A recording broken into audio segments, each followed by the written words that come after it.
Hola a todos, mi nombre es Noemí Castillo Guamanchumo, soy de la especialidad de educación primaria del quinto ciclo A en el Instituto Superior Pedagógico Sagrado Corazón de Jesús. En esta oportunidad les voy a narrar el resumen de la obra Ave sin nido, escrita por la escritora Clorinda Mato de Túner en el año 1889. Ave sin nido es considerada una novela de género narrativo. En esta historia la autora busca relatar una realidad en la que se vivió en muchos pueblos indígenas en el Perú, exhibiendo así el estado social en el que se encontraba el indígena frente a los abusos en contra de ellos por parte de las autoridades de la iglesia y los gobernantes de aquella época, mostrándonos el exceso de poder en los personajes como el gobernador y el cura, quien tienen un efecto devastador en el desarrollo de la vida de los indígenas. La novela transcurre en un pueblo imaginario llamado Quillac, a finales del siglo XIX a inicios de la República. En este pueblo las actividades que más resaltan era la minería y el comercio de lana y alpaca.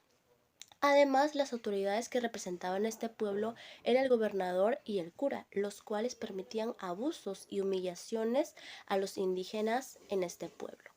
El cura, por su parte, ordenaba que las mujeres deberían realizar la mita para la iglesia. Es aquí donde muchas mujeres fueron acosadas y abusadas sexualmente por el cura y por autoridades de este pueblo. Además, otro abuso que se cometía en este pueblo era que cuando alguien fallecía, el cura cobraba los derechos del entierro y si el indio no tenía el dinero suficiente para pagar esta deuda, pues le embargaban las cosechas hasta que puedan pagar la deuda más intereses que les cobraban. Es aquí en este escenario donde se basa la obra Ave sin nido y vamos con el resumen. Una mañana, cuando recién salía el sol, se presentó en casa de doña Lucía Marín una mujer llamada Marcela Yupanqui, la cual era esposa de Juan Yupanqui, un indio labrador. Marcela Yupanqui le pide ayuda a Lucía, ya que estaba desesperada por el futuro de su esposo y sus dos hijas, Margarita y Rosalía, puesto que se llegaba el día en el que tenían que pagar a los laneros y no tenían ninguna posibilidad de pago, ya que su cosecha fue embargada por el cura y su esposo Yupanqui, por más que trabajaba, solo lograba recibir lo justo para sobrevivir. Es por eso que Juan Yupanqui cayó en la desesperación y quería suicidarse, ya que no tenía forma de pagar a las autoridades de esa época. Entonces Marcela explicó detalladamente a Lucía Marín cómo en este pueblo se abusaba cruelmente al indio en aquella zona, en donde eran forzados de maneras crueles a contraer deudas con reparto anticipado. Después de escuchar Marcela, después de escuchar a Marcela, pues Lucía le prometió que hablaría con el cura y con el gobernador, quienes eran partícipes de este abuso. El cura Pascual, que era el cura en ese pueblo, tenía fama de violar a las mujeres, puesto que él obligaba a las mujeres a realizar la mita. Entonces él abusaba cruelmente de ellas y también abusaba sexualmente de ellas. Y también el gobernador, que se llamaba Sebastián Pancorbo, era un hipócrita y muy corrupto que explotaba a los indios de aquel pueblo.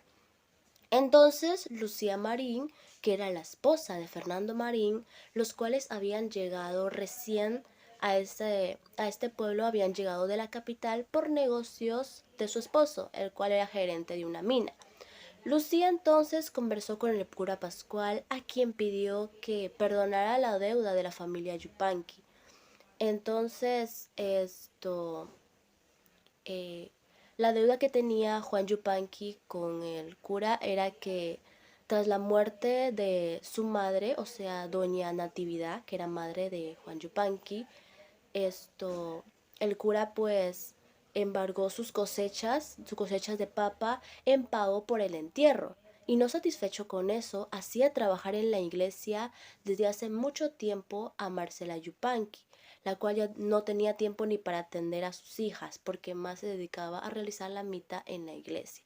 Sin embargo, después de hablar Lucía con el cura se negó a acceder a su petición, que era perdonar la deuda que los Yupanqui tenían.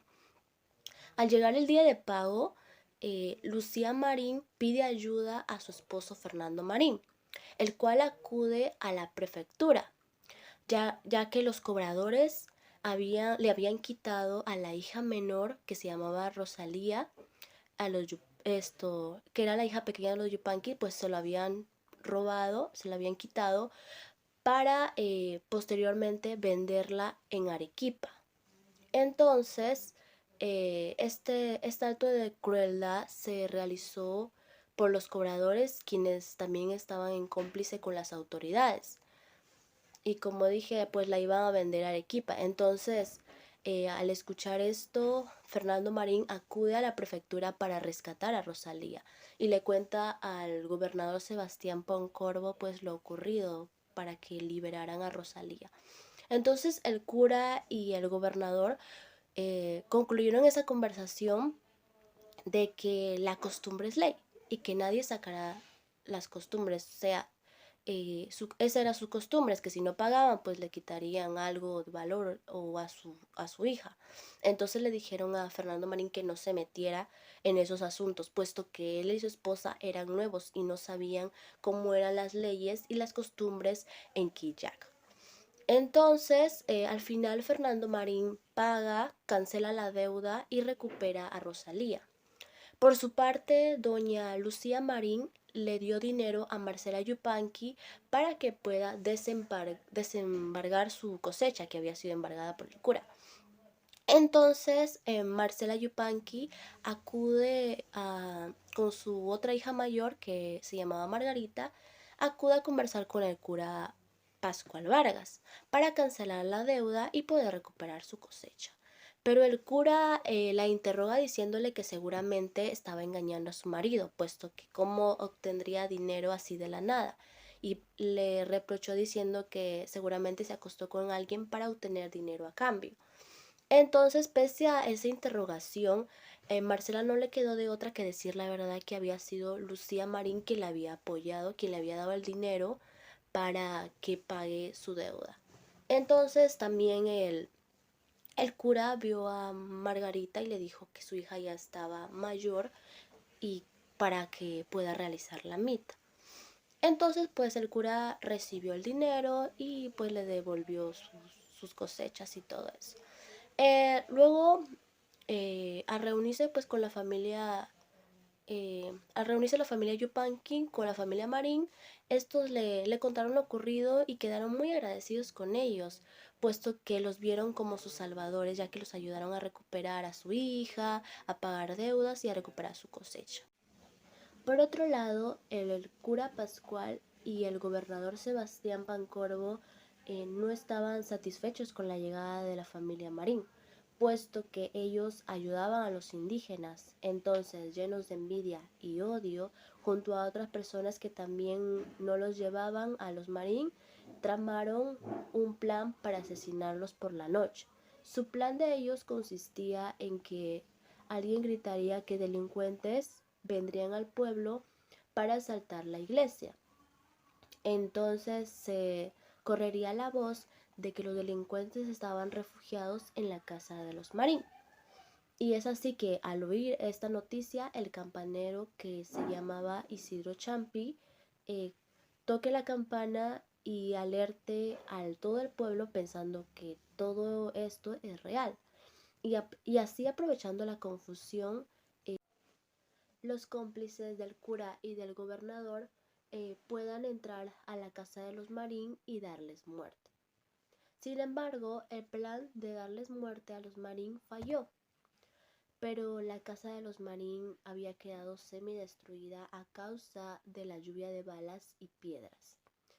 Y en esta situación, una bala mata a Juan Yupanqui, puesto que ellos y otros indios habían acudido a defender la casa de quienes consideraban sus protectores.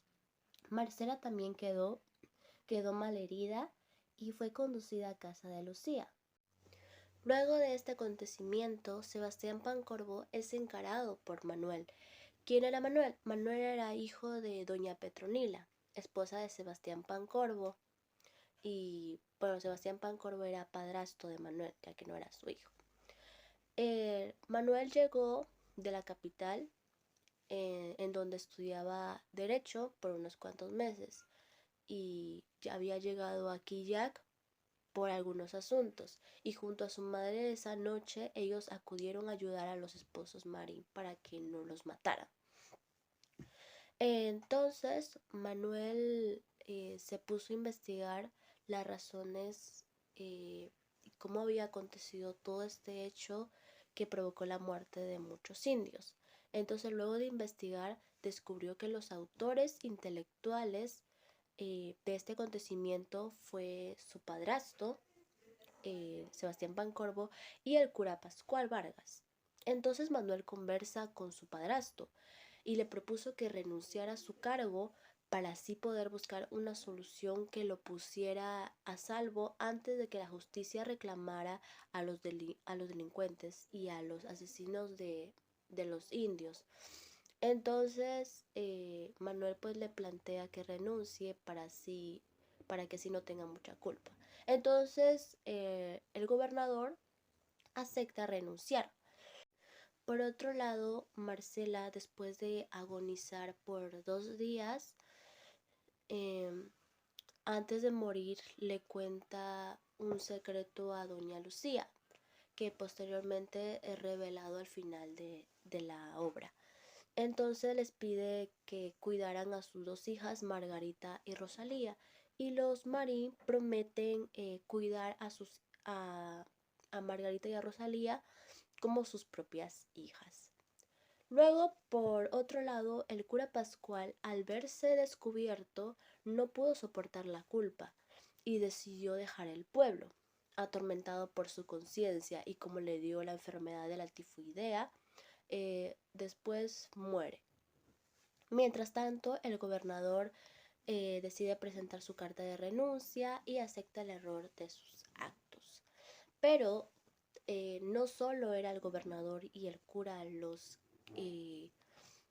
autores principales de estos abusos, sino que también había otras personas las cuales eran sus cómplices. Estos también tenían autoridad en el pueblo y habían acusado y encarcelado injustamente al campanero Isidro Champi, quien dio la alarma sin estar enterado de nada al respecto.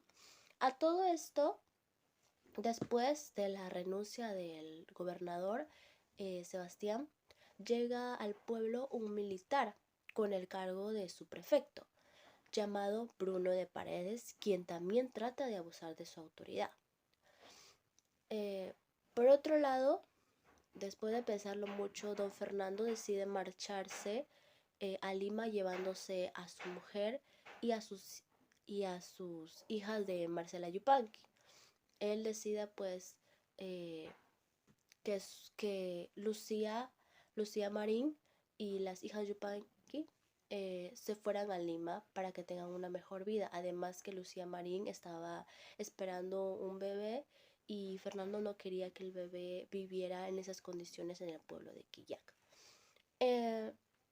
Entonces también Manuel planea también llevar a su madre, doña Petronila, a Lima, puesto que un día el gobernador Sebastián Pancorbo había llegado borracho e intentó golpear a Petronila, ¿no?, su esposa. Entonces, ante esta situación, Manuel decide llevarse a su madre a Lima. Sin embargo, todavía estaban en planes, ya que también Manuel se había enamorado de Margarita. Entonces, por otro lado, después de la llegada del subprefecto, ¿no?, don, don, don Bruno de Paredes, él se llega a hospedar en la casa de Gaspar Sierra, quien era un humilde campesino. Este campesino se había visto obligado a dar hospedaje pues a Paredes. Entonces aquí Paredes se enamora de Teodora, quien era hija de Gaspar Sierra, a la cual pretendía casarse con ella. Sin embargo, la muchacha no quería, puesto que ella estaba enamorada de, de otro chico. Entonces, al verse asustada y obligada a estar con este coronel Paredes, ella decide huir con ayuda de su padre Gaspar y huye a la casa de doña Petronila, provocando así la ira de Bruno de Paredes. Entonces, ante tanto abuso, don Fernando Marín y Manuel deciden intervenir y realizar un plan para que terminara todos estos abusos que cometían las autoridades de este pueblo. Entonces deciden organizar un banquete de despedida, invitando así a muchas personas importantes. Estando todos presentes, eh, muchas personas importantes, y entre ellos también invitaron a los autores, ¿no?, de la muerte de los Yupanqui. Entonces, casi al finalizar el banquete, una rápidamente la casa fue rodeada por una partida de hombres armados, quien llevaba al man, quien esta, estos armados llevaban al mando un teniente de caballería que se llamaba José López, quien ordenó el encarcelamiento del gobernador don Sebastián y de otros cómplices que también estuvieron ahí, que fueron Benítez, Escobedo y Hilarión Verdejo. Hilarión Verdejo. Entonces los detenieron y los encarcelaron. Ellos habían acudido al banquete pensando que era una invitación, sin embargo, había sido un plan para capturarlos a todos juntos. Por otro lado, tenemos a doña Lucía y a las hijas Yupanqui, que viajaban en un ferrocarril en dirección a la capital, a Lima. Entonces sucedió un accidente de que el ferrocarril casi se choca a un hato de vacas y se descarrila. Entonces fue a estallar a las arenas húmedas de la ribera de un río. Sin embargo, no sucedió nada grave y pudieron salir ilesas de este accidente. Mientras tanto, en el pueblo de Quillac, Manuel había logrado que el campero Isidro Champi, a quien habían encarcelado justamente, saliera libre y se encontrara con su esposa, que se llamaba Martín. Además, eh, don Sebastián, el ex gobernador, eh, pudo salir también libre con la condición de que no abandonara el pueblo. Entonces, doña Petronila, mamá de Manuel, decide quedarse con él, puesto que ya se había acostumbrado, ya que era su compañero desde hace 20 años. Luego de todo esto, entonces Manuel arregla algunos asuntos pendientes y decide regresar a Lima para encontrarse con la familia Marín y su amada, quien era Margarita. Entonces, al llegar y al encontrarse con los Marín, pide la mano de Margarita. Entonces, don Fernando no acepta, puesto que él era supuestamente hijo de quien había causado la muerte de los padres de Margarita. Sin embargo, Manuel se justifica diciendo que él no era hijo de don Sebastián y que su noviazgo sí se podía dar porque no era hijo de don Sebastián, sino que Sebastián era su padrastro, ya que su mamá, doña Petronila, había sido abusada anteriormente por el obispo don Pedro Miranda. Y claro, entonces al oír esto, los Marín pues se quedaron atónitos al escuchar que su verdadero padre de Manuel era el obispo Pedro de Miranda y Claro. Entonces ellos, asustados, se ven obligados a decir la verdad de lo que le había dicho Marcela Yupanqui antes de morir. Entonces le confesaron que lo que había dicho Marcela Yupanqui antes de morir era que el padre de Margarita en realidad no era Juan Yupanqui, sino también era el obispo don Pedro Miranda y Clero. Luego de escuchar esto, Margarita y Manuel quedan sumidos en la pena, ya que su amor nunca se podrá dar, puesto que ambos son hermanos, ya que Marcela Yupanqui también había sido abusada por el cura anterior, quien era el obispo don Pedro Miranda y Clero. La obra finaliza con las palabras de Fernando Marín diciendo pobre ave sin nido. Y es así como termina esta obra muy bonita, escrita por Clorinda Matos de Túnez. Muchas gracias.